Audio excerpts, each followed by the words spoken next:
Nietzsche. How to live when nothing matters. A demon visits you in your loneliest hour and whispers a sentence you're not built to hear. Everything you've lived, exactly as you've lived it, will return again and again. Every breath, every mistake, every silence. Would you collapse, curse the sky, and call it cruel? Or would you say, in defiance or in joy, you are a god, and never have I heard anything more divine? If this question terrifies you, you've already felt what Nietzsche felt standing at the edge of a modern cliff where old meanings have fallen into the sea. We like to tell ourselves we live in enlightened times. But sit quietly for a moment, and you can detect a new and colder superstition looming under the skin. That nothing matters. That everything is relative. That moral talk is a costume worn by people who want something from you. That life is a long corridor of screens and salaries ending in a polite curtain. No tragedy, no thunder, just the soft anesthetic hush of a life measured by notifications. People call it nihilism. Nietzsche called it diagnosis. He didn't invent the abyss. He just stared into it longer than most survive. Picture him not as a statue, but as a thin man with burning eyes and migraines that split the world in two. He took solitary walks in the mountains until language changed in his mouth.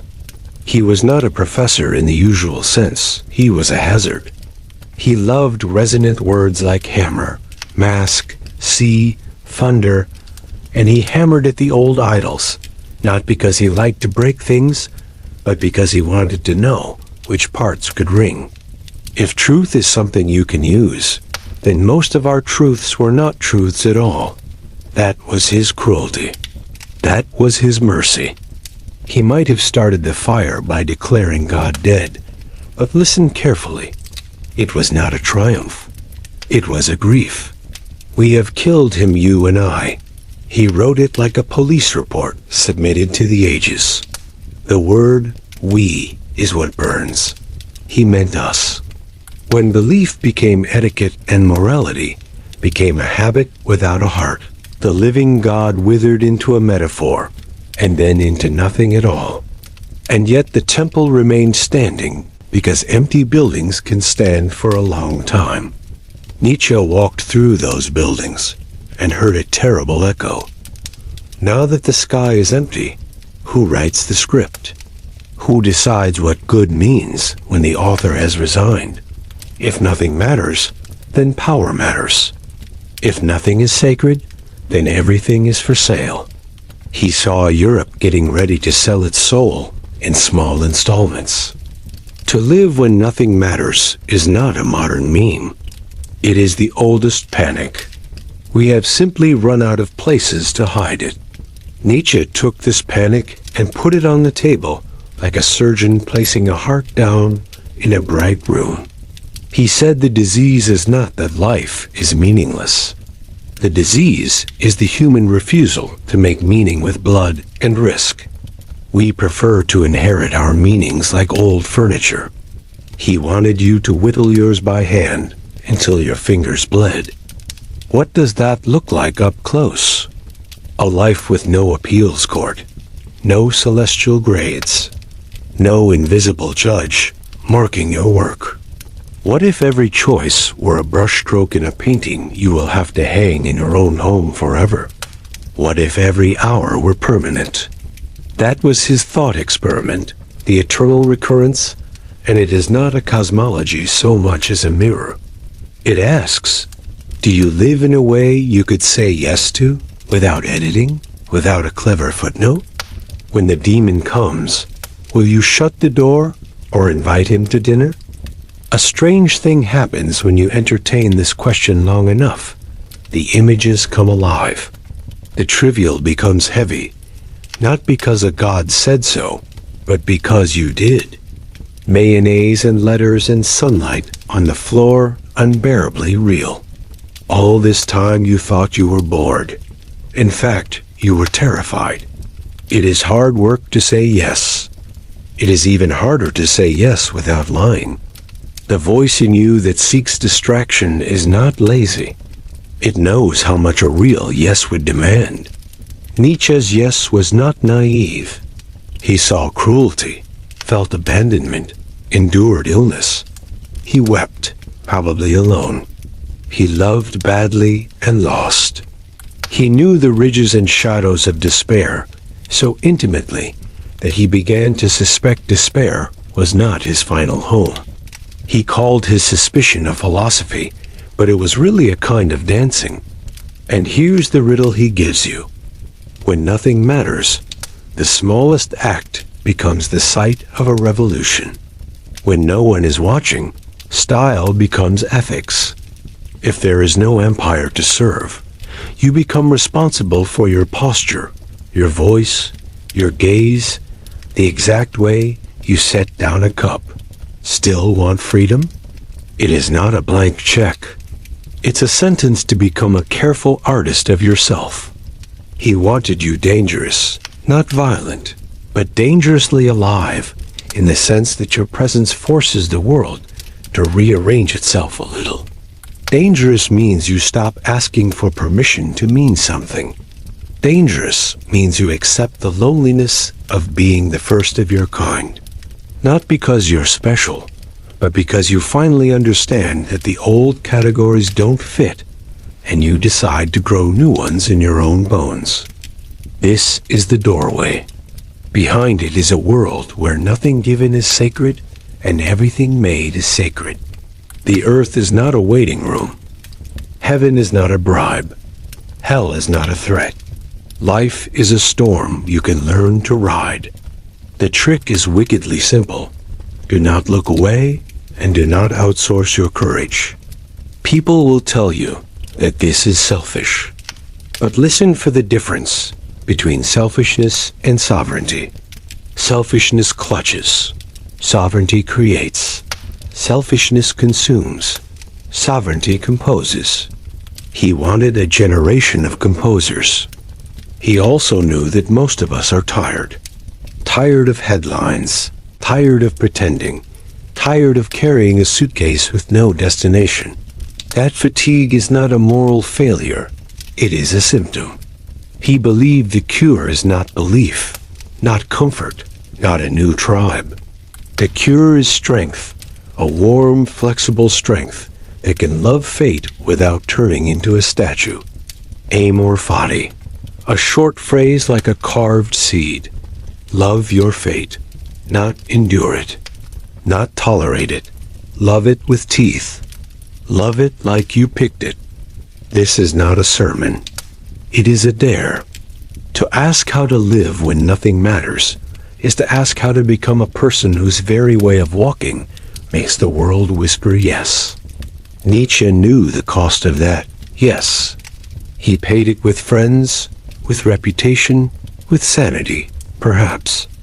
The story about the horse in Turin, the midwinter day when he saw a carriage driver beating an animal and broke apart at the sight, throwing his arms around the horse's neck and collapsing, may be a parable, may be history. It feels true either way. Too much vitality can crack the vessel. He spent his last years in a quiet darkness, and others misused his name to light fires he would have despised. He is not a mascot. He is a minefield. But if you walk carefully, there is gold. Step closer. We are not done. The abyss is deep, yes. But look down again. Something is moving there. The emptiness you fear is not empty. It's crowded with motives wearing masks. Nietzsche's gift was X-ray vision. He stared at words like good and evil and saw fingerprints smudged across their surfaces. Who touched them? What did they want? He did not believe that values fall from the sky. He believed they grew like plants in soil, mixed with food, fear, pain, and pride. He wrote a genealogy of morals because he wanted to know who sired our virtues, who midwifed our guilt, who composed the lullabies we hum. while obeying the rules. In his telling, morality is a revenge story written by the weak and the strong in alternating chapters. He described a noble kind of goodness, naive and full-blooded, that called things good when they radiated strength, health, beauty, courage, a certain overflowing delight. Then came a quieter revolution. Those who felt small, injured, unseen, learned to use words like ropes. They called their own weakness a virtue and labeled the overflowing ones as evil. It was not a conspiracy. It was a metamorphosis. Power adapts. Suffering learns to speak. A wounded consciousness discovered a weapon. Moral accusation. Years later, we gave it a polite name. Resentment. Resentment is a ferment that turns pain into law. It looks like justice, but drinks like poison. It says, if I cannot have joy, I will make a world where joy looks suspicious. If I cannot rise, I will praise the floor and call the ceiling a sin. It is the choked whisper that wants to see the dancer stumble, the athlete fail, the brilliant mind cancel itself. You can hear it in playgrounds and parliaments. You can scroll it hourly. It doesn't just live in others. It lives in us, in the part that would rather criticize than create, because criticism costs less. Nietzsche warned that a civilization powered by resentment would grind and darken. Its rewards would be safe and small. It would build comfort like walls, and forget that walls are also prisons. He named their mascot, the last man. The last man blinks. He has little pleasures for the day, and little pleasures for the night. He has left behind risk and hunger and ecstasy. He smiles at your passion and calls it quaint. Opposite the last man, he placed a figure that is not a person so much as a temperature, the overman. Not a master race, not a soldier, not a tyrant. He meant a direction. He meant a person who writes new values with the ink of their life. Such a person is not a saint. They sweat and bleed. They do not argue the world into agreement. They change it by adding themselves as a new cause. They do not ask for universal rules. They ask what they can make undeniable. They know that commandments are like winter coats, useful until the weather changes. They want to be weather. This is suspense, not because we're waiting for a monster to jump out, but because it's perilous to drop your armor. If you remove inherited meaning, you must replace it with something that can withstand storms. Nietzsche walked this path with almost no one at his side. He met Wagner and fell under his spell, then tore himself free. He loved the music and hated the morality that clung to it like smoke. He tried friendship with intense and incisive people and found himself alone again. In that solitude, he gave birth to a voice that called itself Zarathustra, a sage who came down from a mountain not to make followers, but to give away a flame. Zarathustra speaks like weather. He says things that sound insane until you sit with them and realize they were ordinary the whole time. Become who you are. Live dangerously. Do not indulge pity as if it were kindness. Pity can weaken twice. First the pitier, then the pitied. He praises the body, the senses, laughter, dancing. He tells you to carry a whip with women, an ugly line often quoted without context.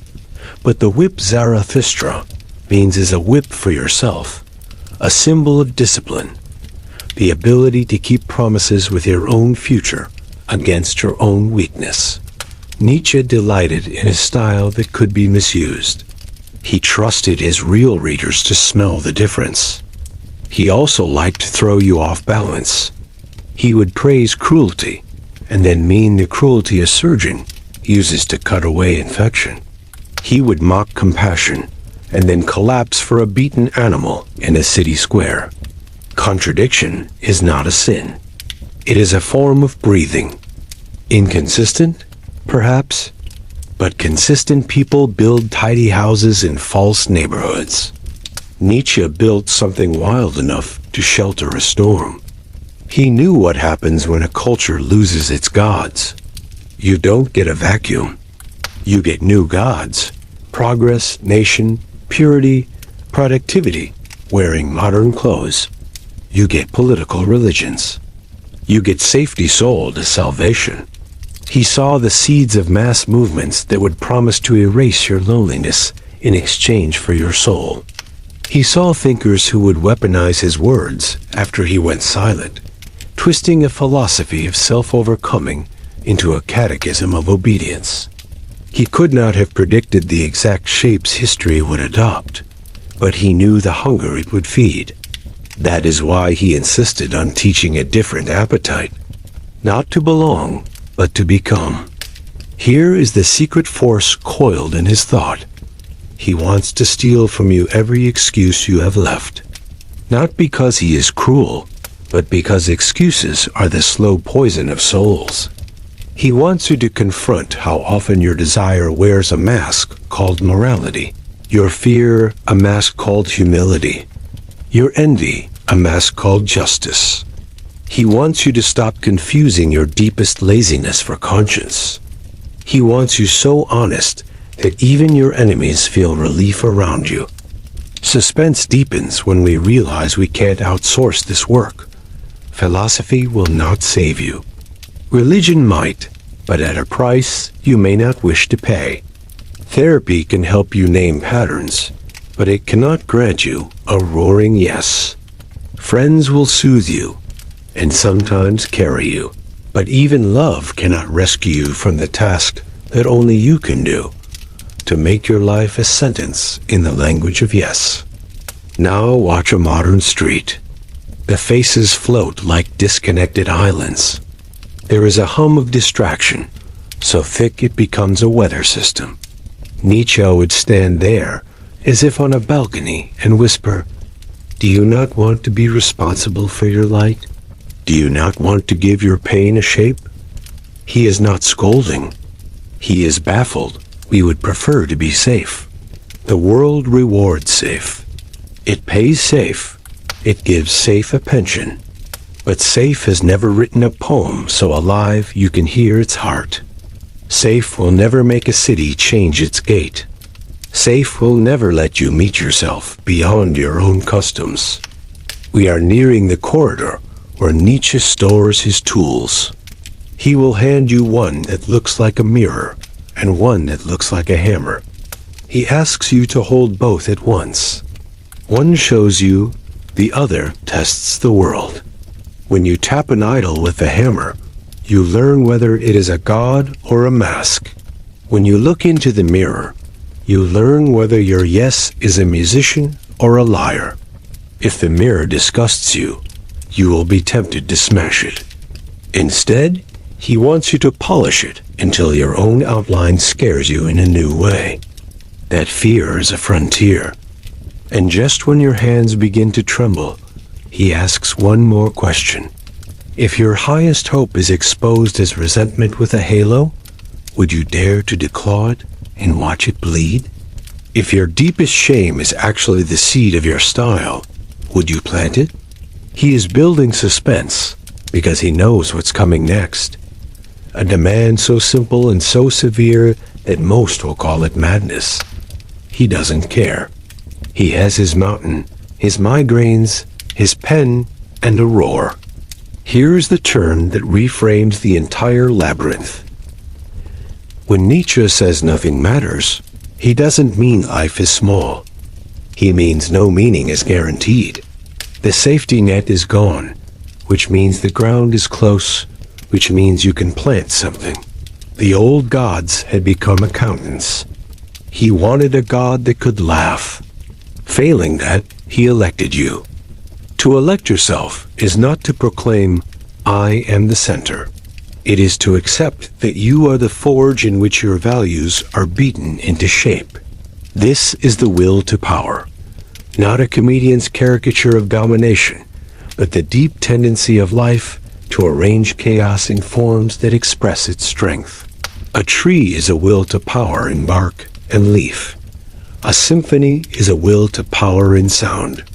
A person is a will to power in choices, in silence and posture and vows. The question is not whether you will exercise it.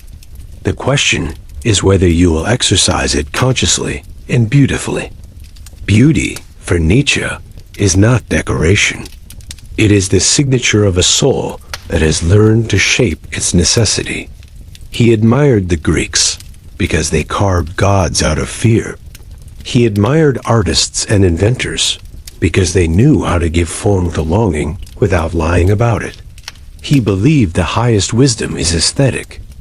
You shape a life the way an artist shapes a marble block, removing, refining, refusing, risking, polishing, until something inevitable emerges. The inevitability is your style. Become who you are is not a hallmark wish. It is a sentence. Become the necessity that is already moving in you, not the one you are taught to imitate. Now bring back the demon of eternal recurrence. Imagine it not as doom, but as a filter. Hold your choices up to it. Would you commit to them if you had to live them 1,000 times over? Would you marry this person, answer with that cruelty, scroll for those hours, endure that silence, if it must be resuffered eternally? If not, the demon is not punishing you. He is helping you see your life with a violent clarity. This thought experiment is not metaphysics. It is a moral lens. It purges your yes of laziness. It rescues your time from anesthesia. People worry this will lead to arrogance. Nietzsche smiled at that worry. Weak arrogance is a swagger that hides emptiness. Strong humility is a posture learned from wrestling with necessity. The person who has tested their life against recurrence becomes strangely gentle. Why? Because their yes is hard-won. They respect the hardness of other people's yes. They don't try to convert you. They don't debate in order to win. Their presence makes rooms quieter and actions clearer. They have learned how to hold pain without advertising it and joy without apologizing for it. The most radical phrase of his is amor fati. If the will to power is the artist, amor fati is the love that lets art stay art. To love your fate is to refuse to amputate your story. You do not get to keep the joy and discard the price. You do not get to choose the waves and refuse the sea. He is not asking you to romanticize trauma or call evil good. He is asking you not to subtract, to see how the hardest parts of your life are stitched to the parts you would not trade for anything, to accept that your style is the shape of your scars. He is telling you that resentment begins when you wish away a piece of yourself. Make peace with your necessity, and resentment has nowhere to live. This is where the perspective shifts again. Nothing matters is the people's version of a single truth. There is no external judge. That is awful until you realize it means no one else can write your sentence. A terrifying freedom becomes a sanctuary. You become accountable not to moral chatter, but to the dignity of your own style. The question is not, is this good? As if you were applying to a cosmic university. The question is, does this belong to my necessity? Does this decision sing in my structure? If it does, you take it. If it doesn't, you let it pass like a train already going somewhere that is not your city. He is aware of the risk, self-deception. We are fountains of justification. We give fancy names to cowardice. We decorate our ugliest desires and call them honesty. This is why Nietzsche insists on tests. He prefers hard-test solitude, illness, exile, the long project that has no audience. It is in those tests that you discover whether your will to power is a poet or a parasite. The parasite feeds on attention. The poet builds a cathedral in secret and never invites a camera. He is not anti-recognition. He is anti-hunger for it. Fame may follow the strong like a shadow, but to chase your shadow is to end up with nothing but dust. He gives other tests too. Can you take criticism without collapsing? Can you watch a rival succeed without souring your mouth? Can you laugh at your own mistakes and then repair them with a craftsman's calm? Can you love someone so much that you would rather see them become sovereign than keep them close? Can you accept that your greatest gift will be misunderstood? These tests are not exams. They are exercises. Repetition matters. Every day you can practice a style that builds a self that can say yes to recurrence without flinching. Every day you can practice the small brutality of telling the truth without a varnish. Every day you can choose a task that will outlive your moods. Notice the strangeness. This philosophy has more warmth than it admits. Its images are winter images, ice, mountains, stone, but the tone at its heart is summer. Joy returns again and again. Nietzsche writes about dancing, not as entertainment, but as a form of knowledge. The body that can dance has learned to trust gravity while defying it.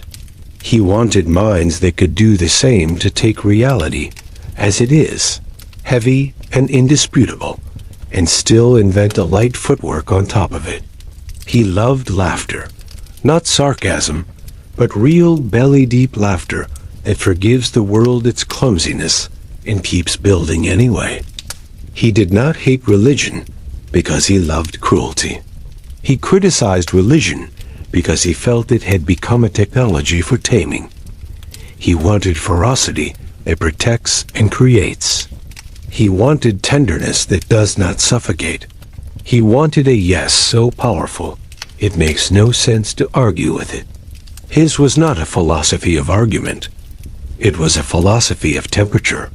Raise your temperature until truths melt that looked frozen, and shape them. Then cool, then repeat. This is why he admired craftsmen and tyrants of themselves more than professors of morality. He wanted a shoemaker with a sovereign yes more than a bishop with a borrowed one. And he wanted your city to change. He wanted the streets to feel different because the people walking them had restructured their spines.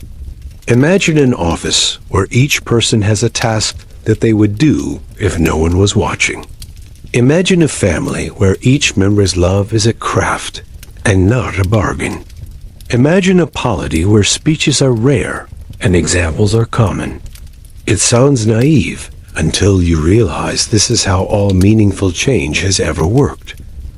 A person accepts their own necessity and then lives it so persuasively that it becomes a public good. You might protest, "This is too hard." He would agree.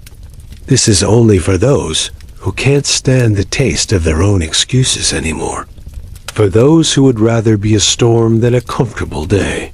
For those who remember, if only dimly, what it felt like as a child to run without asking why. He is not telling everyone to become a mountain. He is asking you to become what only you can become.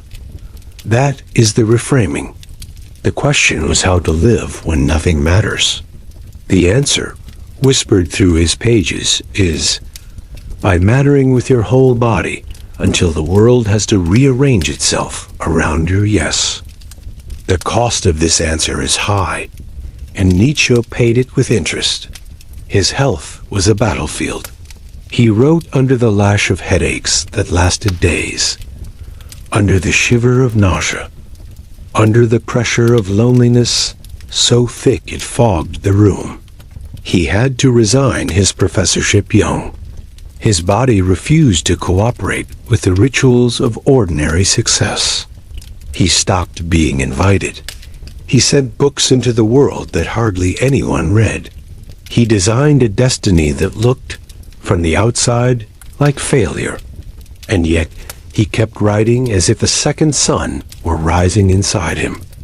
The most dangerous thing he ever did was to love his own fate. Amor fati is not a spell that makes pain vanish. It's a discipline that keeps your eyes open when they want to close. It is the quiet refusal to frame your scars as an argument against the world. He felt that a person who can love fate can be trusted with power, because their yes does not depend on circumstances being perfect. Circumstances will betray you. He wanted a yes that survives betrayal. There is an image he uses that feels like a secret biography. What if you could take your suffering and, by an alchemy of soul, transform it into a virtue? Not a moral, virtuous strength of style. The way a broken bone can heal thicker. The way a tree learns the wind and shapes itself into a question mark that still reaches the sun. He is not selling resilience as a lifestyle product. He is telling you a hard truth that may save your life. The pain will not stop, but your relation to pain can become a work of art. What does not kill me makes me stronger isn't a gym slogan. It is a reminder that the organism that doesn't die is learning. The lesson is simple. Never waste a wound. The caution is as crucial as the courage. Loving fate does not mean loving abuse. It does not mean calling cruelty good. It means refusing to let cruelty decide your posture. If you are in danger, your first duty is to leave. Then, if you can, turn the memory into a material you can use. It may take years. It may take a lifetime. Nietzsche had patience for those whose yes takes time. He had none for those who make their wound a throne and demand adoration in exchange for never healing. He was betrayed in more ways than one. People he admired revealed themselves as petty. People he loved turned him into a story that served their appetites.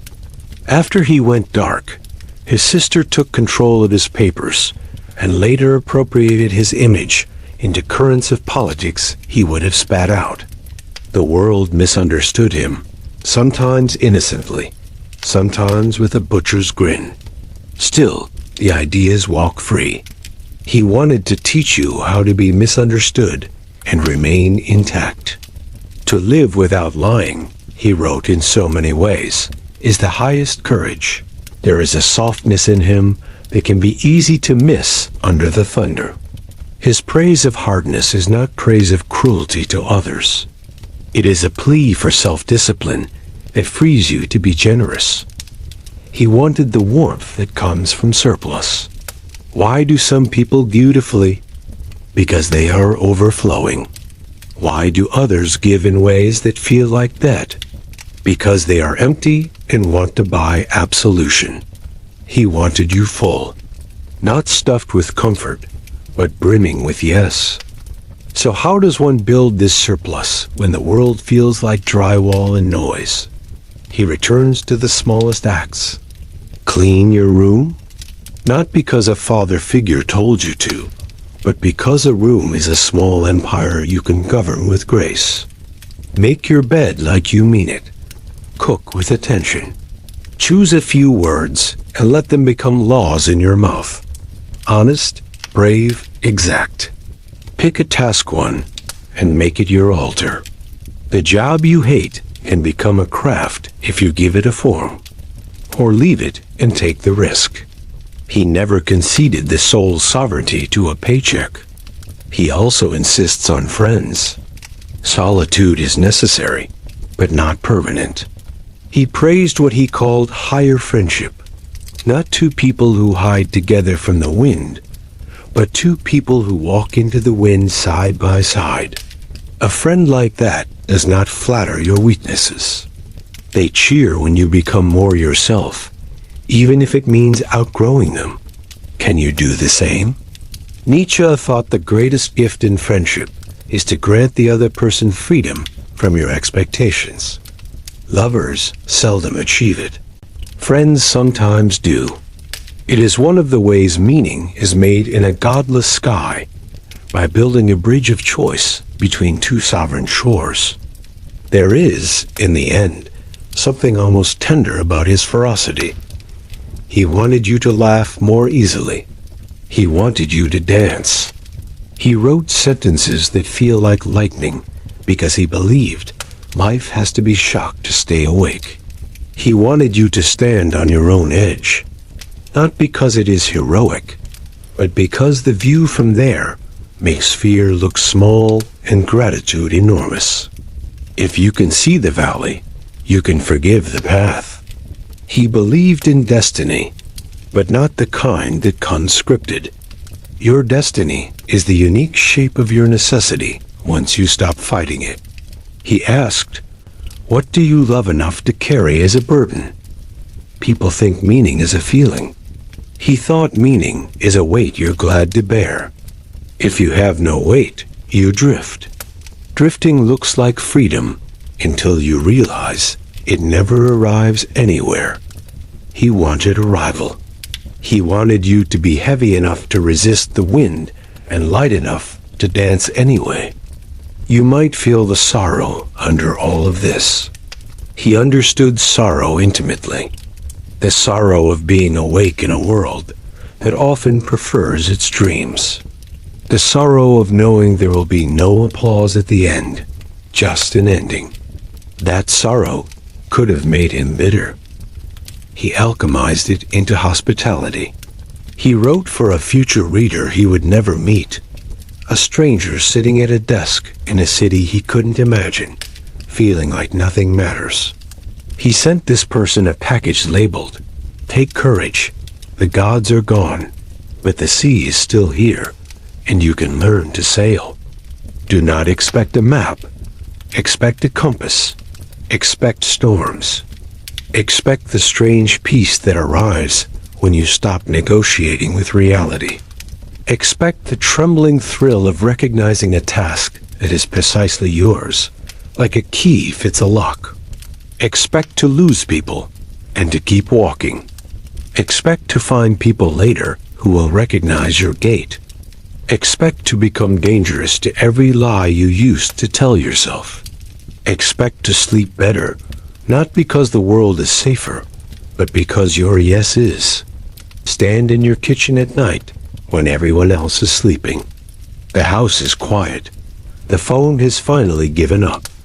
The city hums like an animal a street away. This is where the demon returns. He does not have horns.